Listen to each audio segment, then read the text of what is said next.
I just had to go through water. It was almost knee high, this water that was crossing the road. And there was literally no other way or option I had. It certainly is invigorating, though. The water is icy cold, and now I feel like walking faster because of that. It's sort of just woken me up a bit.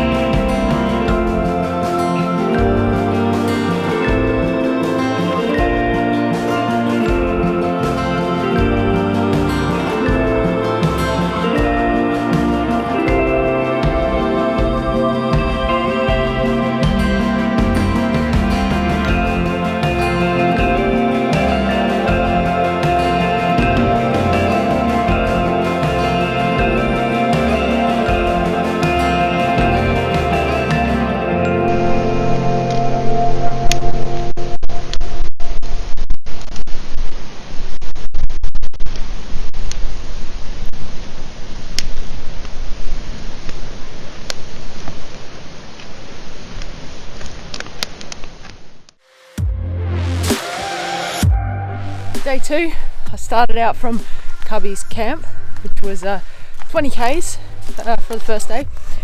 This next day, today's 15 kilometers, not a long one. That's to cut out camp, and then the next camp along Kuba Booney or something like that. That's 9.5 kilometers. So I'm going to get to cut out today, see how I feel, and I might just stop and have lunch there and carry on to Kuba Booney or something like that.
Snickers breaks are the best.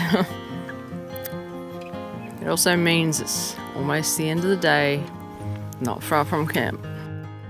I just wanted to say I'm actually very stoked to do the big day tomorrow. I'm not sure why. I know it's going to kill me, and I'll probably be regretting it by the time I get about 3/4 of the way. It's only 7 or 8 k's longer than what I'm doing today. It doesn't sound like much, but it is an extra 2 hours of walking from what I'm doing today, which is 25 k's. Yeah, I'll see how I go. I just hope I don't bugger my feet up and, ruin it for the rest of the hike. But I don't know, they're not feeling too bad. I'm doing some stretches to help with the pain a bit, but I'll see how they go. But yeah, other than that, I'm looking forward to doing another double hutter tomorrow. It's good. I just feel so much more productive, and I'm actually feeling a lot happier from that. It means less sitting around at camp, freezing my ass off, or trying to start a fire from wet firewood, which actually frustrated me quite a bit last night, and sort of put a damper on my mood a little bit. So no worries like that tonight. No fire. Just going to set up my camp, have my dinner, and go to bed early, which is the best thing about hiking in the winter. The long nights means long sleeps. But no, yeah, I'm looking forward to it tomorrow, and I'll update you on how I feel later.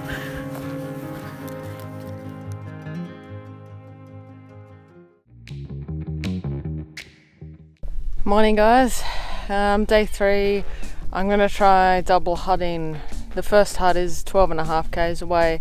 The second hut is another 22 k's away, so that's about 34.5 k's, I think. Not sure if I'll be able to make it, but we'll see how we go. I just wanted to note, I've been walking through this lovely forested path, you can sort of see behind me. It's been like this since camp. I've been walking for about half an hour now, and there's not been a single marker, so I thought I'd just note that in case you get paranoid or you'd expect markers a bit more frequently on this track. I guess this is how attractive is, I guess, to the Bibbulmun, where they have consistent markers that go for every 1 or 2 k's you'll see a marker, and if you don't, you're in trouble.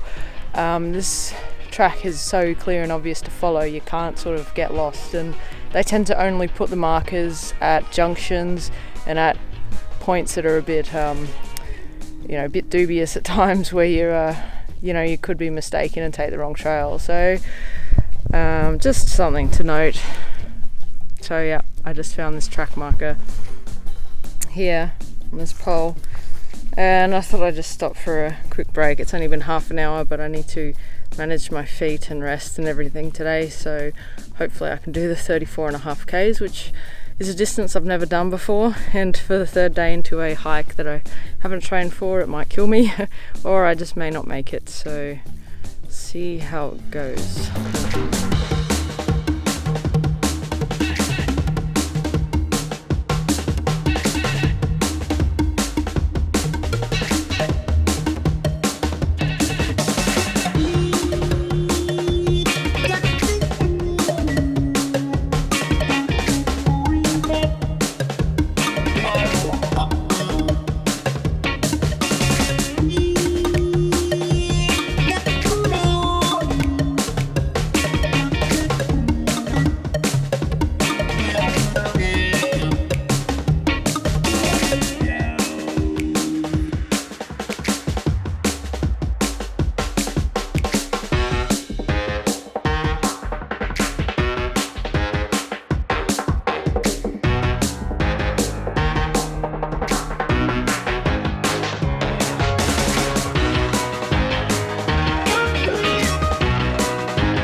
I have to say that this is the most well-deserved Snickers bar that I'm about to eat. I just did the 34.5 k's and I'm just knackered. My feet are in a lot of pain, and I hope overnight they can recover. So I'm going to enjoy this, and I'm going to enjoy all my other food in my pack. Try to shed some weight that way. I made it. Yay.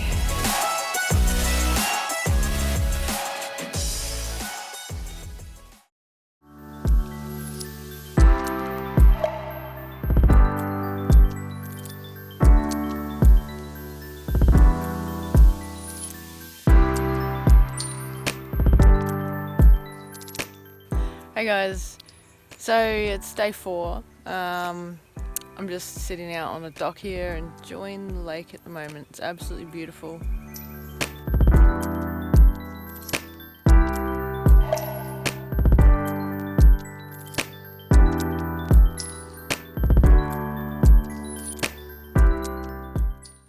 My recommendation is with this camp, you want to get up early so you can be ready sitting on the dock to see the sunrise in that direction.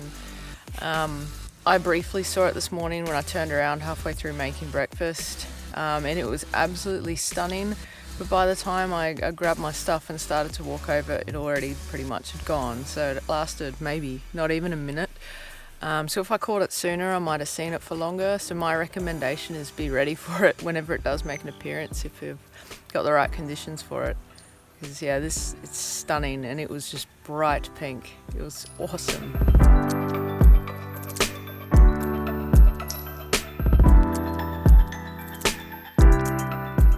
Not sure if you can see this, but just sort of above me there, you see a grassy field, and there's like a tower. I hope it's not behind the trees too much.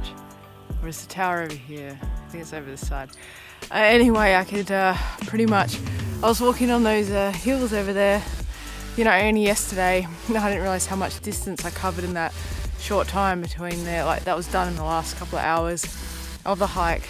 So that's pretty cool that I thought I could see the tower up there, and the hills. Yeah, it's just nice to see where you've sort of been and how far you've actually travelled.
Perfect spot for a viewpoint.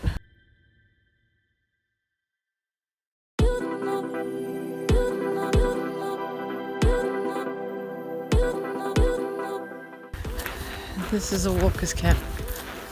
Battersby. Toilets. An amazing view. Looks like you got your own, you know, walkers area, has their own little platform.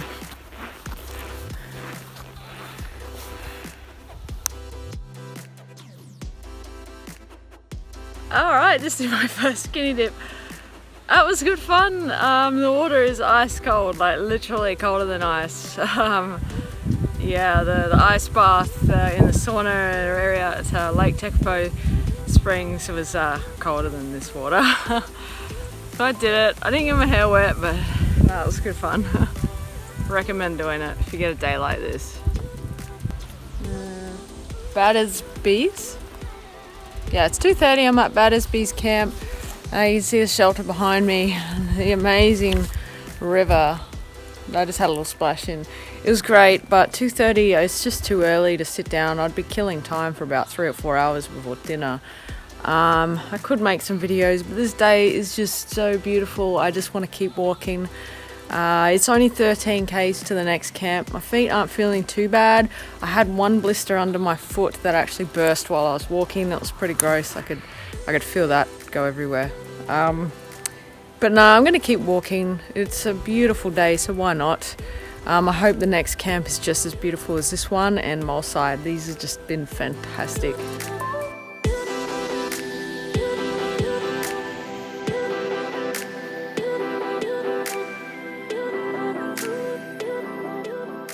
Well, I'm on to Patterson's from Battersby's.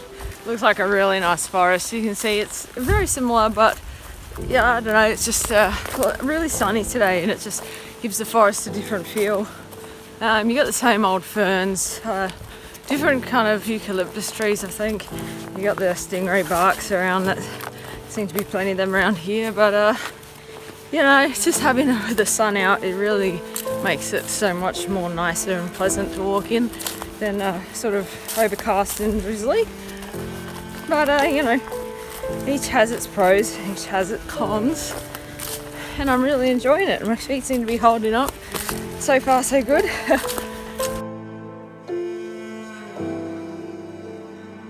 There is nothing more inviting than a perfectly placed log in the middle of the trail to sit on. Have a look at that straight across the trail. How good is that? Thank you, nature.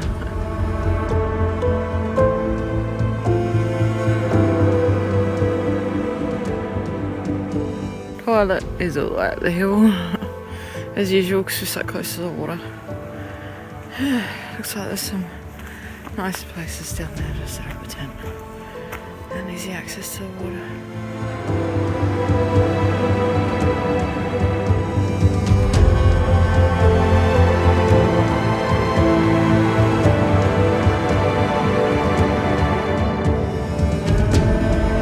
Because every step is so damn hard to take.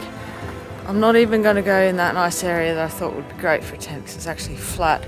I actually stuck my tent right there, right next to the picnic table, right next to the fire. A little tiny flat bit. And I've attached it to the picnic table instead of trying to find a stick because most sticks have been burnt. And yeah, that's a common problem with trying to set up a triplex. You have to really have those supports out. Otherwise the condensation sort of doesn't go out where it should go, and it kind of goes inside the tent and on your sleeping bag and stuff. So, great. Time to get into some food and some change of clothes and just put my feet up and read a book. Wow, well deserved I think though. So what I started to do is eat these dehydrated marshmallows in my cup of tea, which I'm just filtering the water before I can fire it up and make it. But dehydrated, that's one. It's not coming out too well, it's a bit too bright, but the instructions in this bag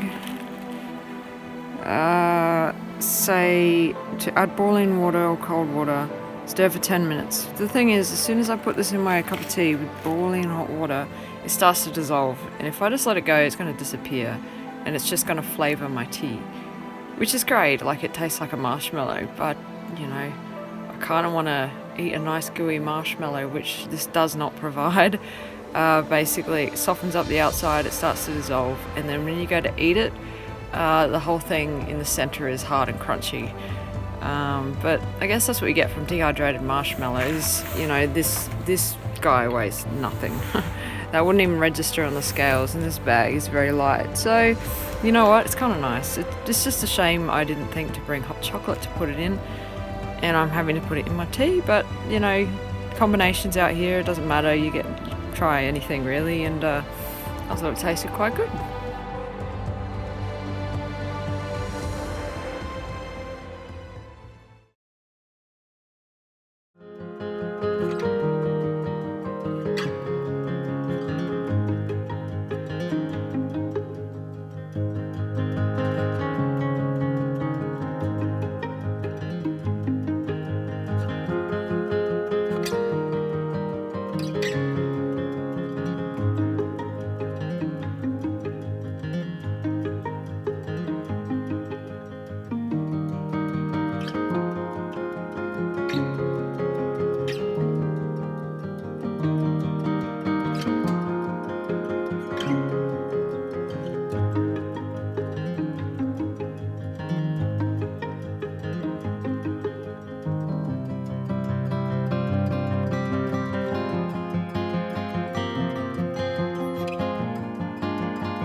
Look at that, I'm about to cross over into South Australia.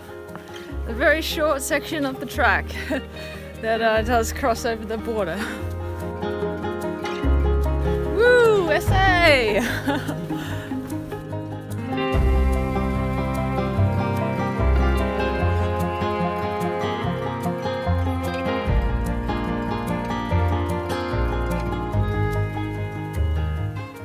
Oh my god, little kitty! Oh, no, he's... Oh, they're trying to hide. Oh, he's so cute.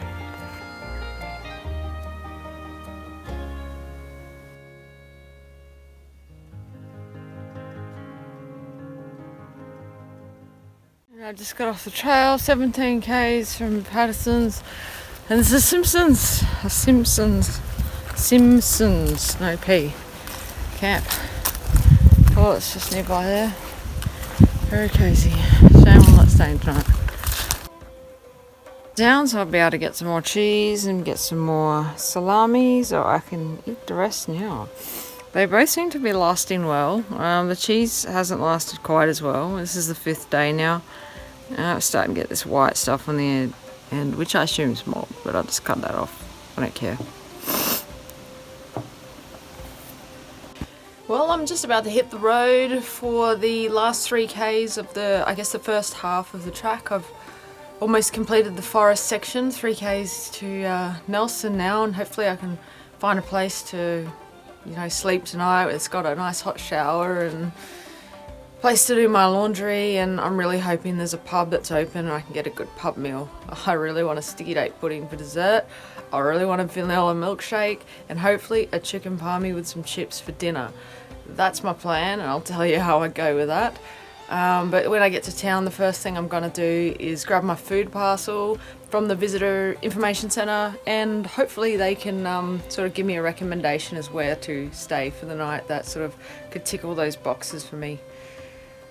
I really enjoyed this section. I'm going to miss it. I know what beach walking's like. Honestly, I don't enjoy beaches. The scenery can be pretty amazing, but the vegetation and that goes with it, it's not my cup of tea. I really like the forest, this kind of stuff. So, I'll bring on the final section of the Great Southwest Walk. Resemblance of civilization. Things are starting to change. This is Simpsons Landing. Pretty nice spot though. Not sure where I'm meant to go. Up some concrete stairs. Whoa. Sophisticated.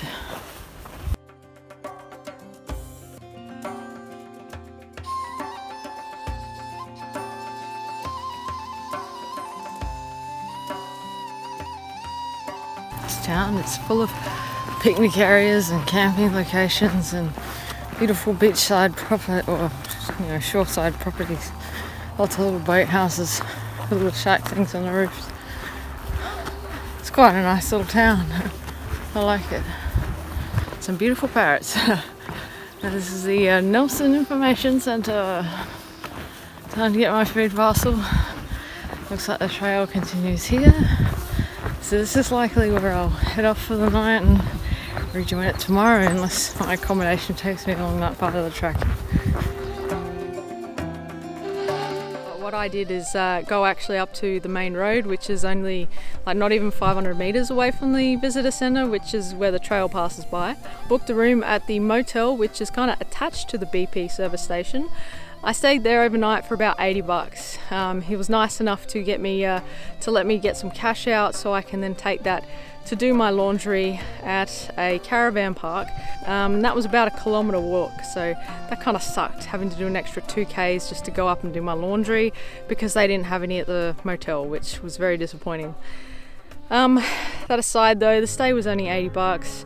Laundry cost me $5, $3 for a wash, one $2 coin and one $1 coin, and then a dry was $2, two $1 coins. And then I sort of walked / ran back because the kitchen closed at 6:30. So if you do want to get some hot food there, they do like fish and chips, pizzas, hamburgers. They're apparently pretty good.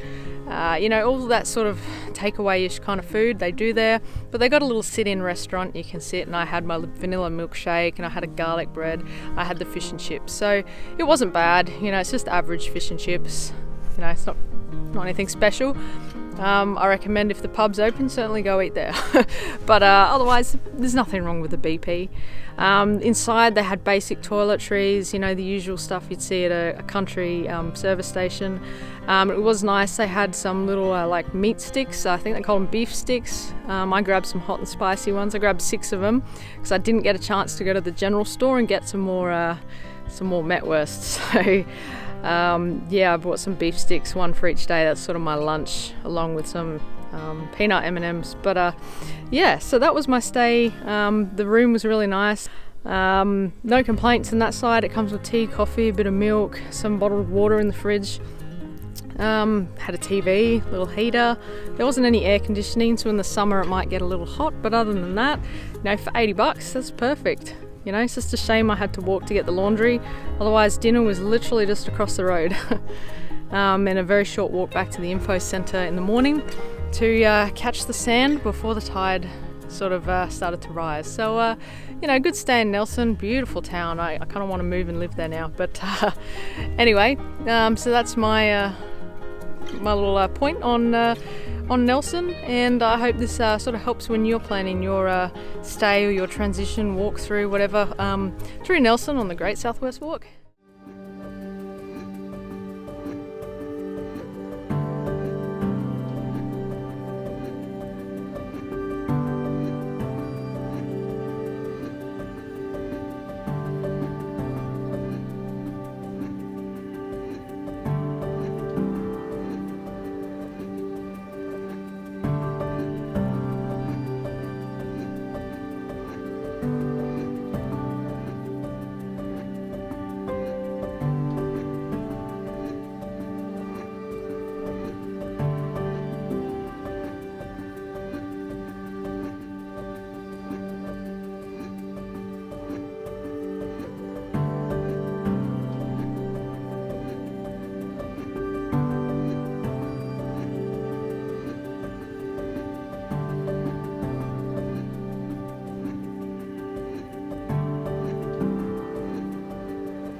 So, in through the trees there is the walkers camp. This is the drive-in area, which we share the toilets with. They're actually flushing toilets, which is pretty exciting. You can sort of see they're just tucked away in the bush there. So that's actually nice to see, and there's toilet paper in there too, which actually every toilet on trail so far has had a roll of toilet paper. So that's actually a really good thing with this trail. I guess in the summer probably won't find toilet paper because I guess there'd be a lot more traffic on the trail where there's hardly any walkers. There's only about 7 or 8 log entries since maybe late May, early June. So that's how many people walk this trail in the winter. I reckon more people should do it in the winter. I think it's a great time to walk. Minimum temperatures, 5-6 degrees. It's good. So these are just other camp areas that you can drive in and book your campsite. You got your own little private area in there. It looks really good. Very nice. I'll have to come back and car camp around here one day. So just up the hill, there's a big water tank. Then there's another toilet block. And you've got various walks, back to the beach that way, whatnot. And then this way, you have the lake. So I'm just going to try to find the jetty now, so I can show you what this lake looks like. And it's bright blue. Looks magnificent. So, you know, it's certainly a nicer colour than what the Glenelg River was, but yeah, it doesn't matter, it's still all good. Okay, and this is the little jetty. Look at that. Absolutely stunning.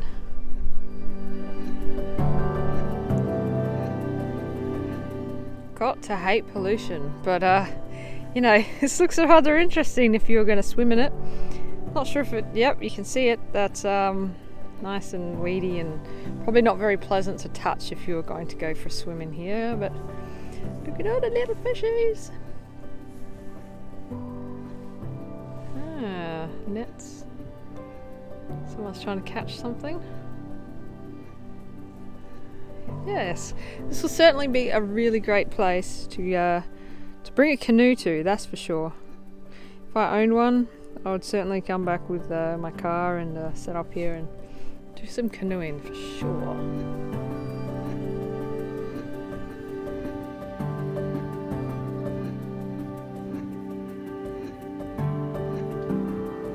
Doing a video here. I'm walking back to camp and I noticed a car roll in.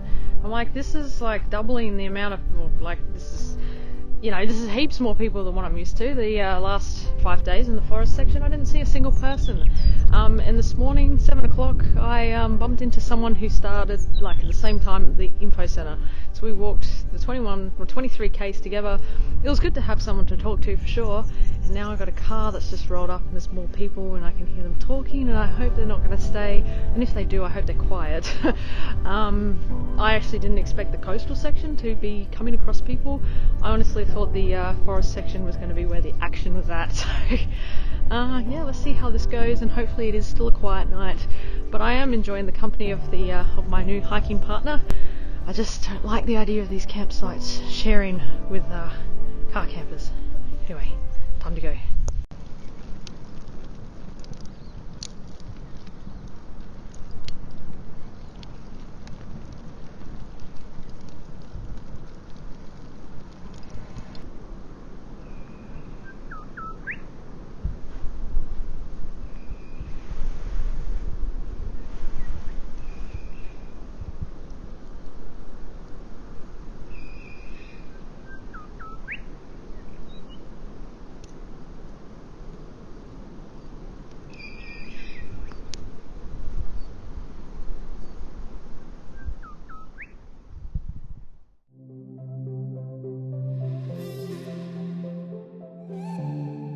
Today is just a shorter 16.5 kilometre day.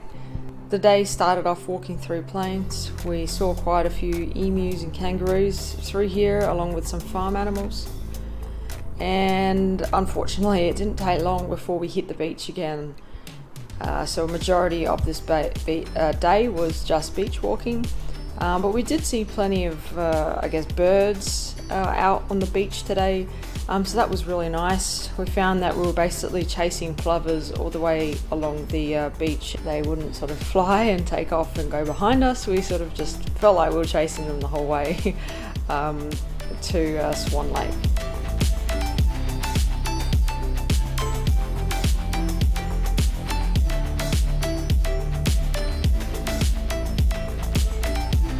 Thankful for us, it was such a beautiful day. The sun came out.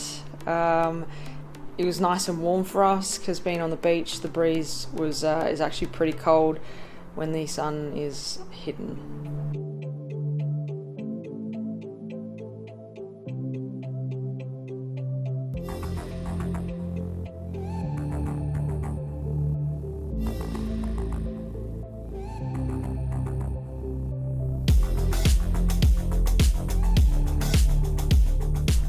There were some interesting sections. You can see that the water actually, if you don't get low tide, you could easily find yourself having to walk through some water. So it was quite interesting. I had to do a bit of a run to get through this section here. And you can find some quite interesting things washed up on the shore here. From what I can work out, they look like whale vertebrae and some random bits and pieces that have washed up from shore too. Boy, is this a sight for sore eyes. Boy, is it a sight for sore legs and feet. And it wasn't long before we hit the sand dune area.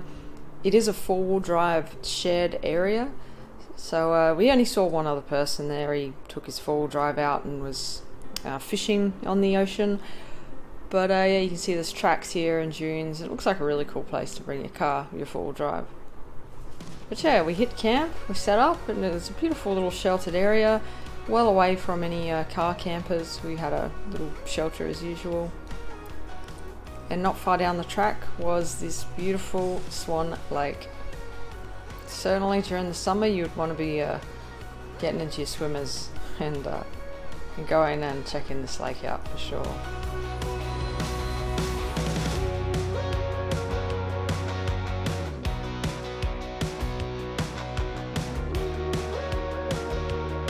Now this is what you need after a day's hiking in the winter.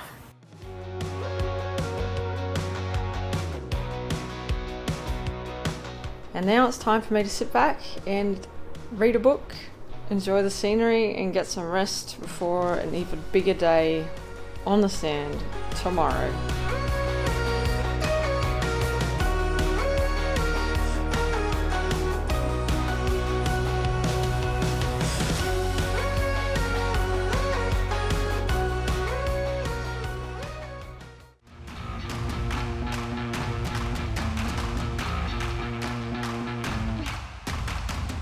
I'm out here at low tide.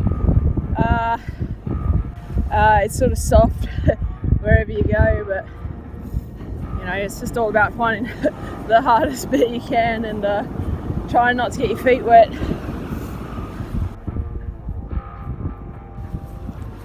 The forecast is 75% chance of showers most of the day, 5 to 10 mil.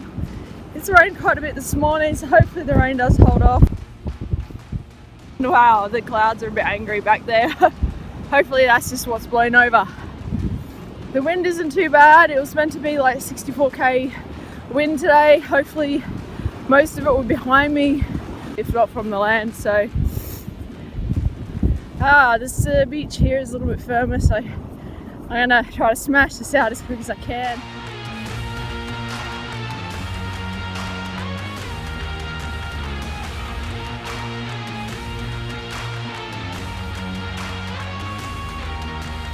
The old saying, there's no such thing as bad weather, only bad equipment.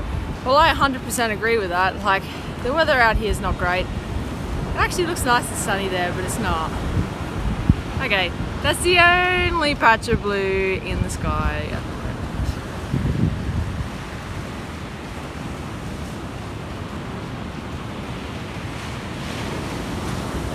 And I'm having a great time. I'm not getting wet. I got my rain gear on. Got my pack cover on, which is back there somewhere. And it's actually not too windy, so I'm really enjoying it so far. I'm just trying to keep my feet dry and outrun the waves as they come up. Trying to stick to the hardest stand I can find. So yeah, no such thing as bad weather.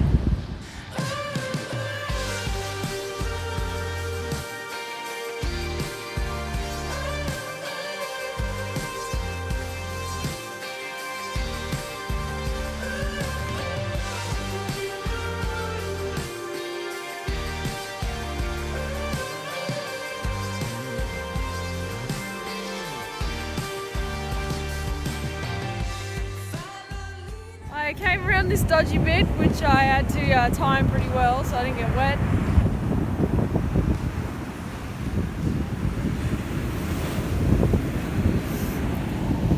Oh, it's coming up a bit again. I think it's time to move.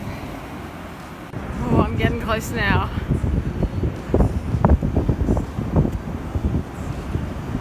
Sign's looking a little sad, but thankfully it is still standing. And I only assume that it means to go up there. Boy, it's coming down hard now. Boy. Thank God back is to wind. 11:50, so only a couple of hours from high tide, and I wouldn't want to leave it any later. And that was one hell of a storm that just came through. Now the bloody sun's out again. It's only 500 metres apparently to Bridgewater. lake, so I might quickly check that out. And then back to this intersection to carry on to Springs Camp. It's only 12 o'clock, so it's pretty early, but I would love to dry out and access some water to clean off my phone. It's full of sand.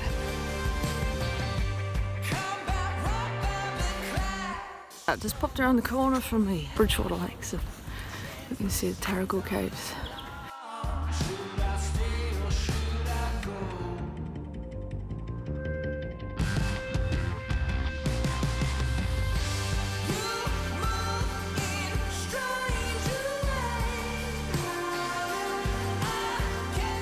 Well, back to the junction. I went out to the Bridgewater lakes and then I went on to the Tarragull Caves to check them out. In total, it took me an hour, exactly an hour to go there, have a look, stop, eat a Snickers, have something to drink, take lots of photos and walk back to the junction. So I reckon that added about 1.4 Ks to my day. But look, I highly recommend doing it. Bridgewater Lakes is beautiful. You know, it's similar to the Swan Lake and the other one before that, but yeah, very beautiful. And the caves look awesome. They're just sort of jutting out of the cliff face right next to a road, so if you aren't feeling up to it, you can definitely drive there, no problem, when you finish your trip. So yeah, took an hour out of my day. It's now 1 o'clock, so I definitely recommend it. If you're not feeling up going to see the caves, well, if you just keep going along the track, you can actually see them from the trail. They're just in next to the road there.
As I timed my arrival well.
west of Bridgewater, where I'll stop at the cafe and get a little bit to eat. But what I'm looking at now is where I'm walking, so I'm doing 30k's today. I'm going all the way out to the tip, that cape out there. You see a little tiny lighthouse out there, then I'm going back around a little bit, and the campsite will be in there somewhere. Not the best day for it, but oh well. Now where are these seals?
Well, it's only halfway through the day. It is pretty much bang on 12 o'clock. I have arrived at Trawalla camp. It took 15k's to get here. I left at 7:30 this morning, so 4.5 hours, and I did stop for a bit of a morning tea at the cafe there. Had some fish and chips and a vanilla milkshake. Yeah, so another 15k's to get to the Mallee hut, so I'm just going to press on and smash that out. The weather's not the best. The sun has come out, it's shining, it's obviously burnt my nose, but it is very, very windy, so I'm going to press on and get this done as quickly as I can.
Well, I know this is really not coming out very clear, but that's spaghetti and that's a spoon in it. The spoon is great for everything except this meal. It is very hard to even get some noodles. I keep eating all the meat. Yeah, it is probably worth getting the one that is a spork.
I'm back here again.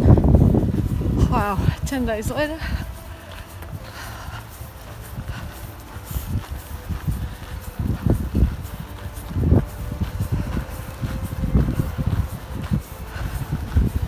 Oh, I did it. Beautiful.